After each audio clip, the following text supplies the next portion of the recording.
outsource production to China, and then you say China is the carbon polluter. China's producing your buckets. China's producing your nuts and bolts. China's producing your phones. Try to produce it in your own countries and see your carbon emissions rise. You know, between 1765 and 1938, the British Isles stole $45 trillion pounds from India. 45 trillion sterling from India. We never got paid for that. When the British left India, when we threw the British out, our literacy rate was 13%. So much for several hundred years of so-called civilization. Meanwhile, our landscapes were destroyed. You know, coal was foisted on India.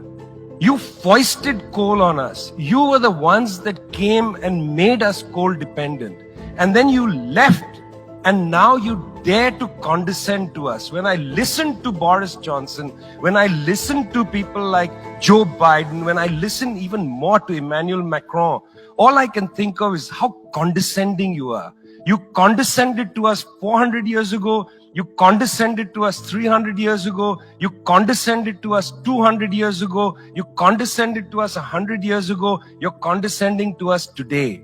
You only know condescension because for you, colonialism isn't something that happened in the past and we defeated you. It's not that.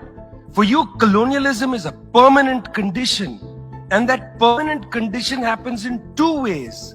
There's the permanent condition of the colonial mentality.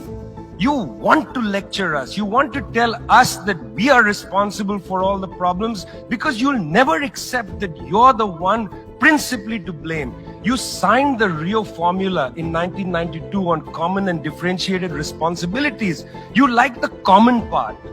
You like the common part. You like to say we're all in this together and so on. We're not in this together.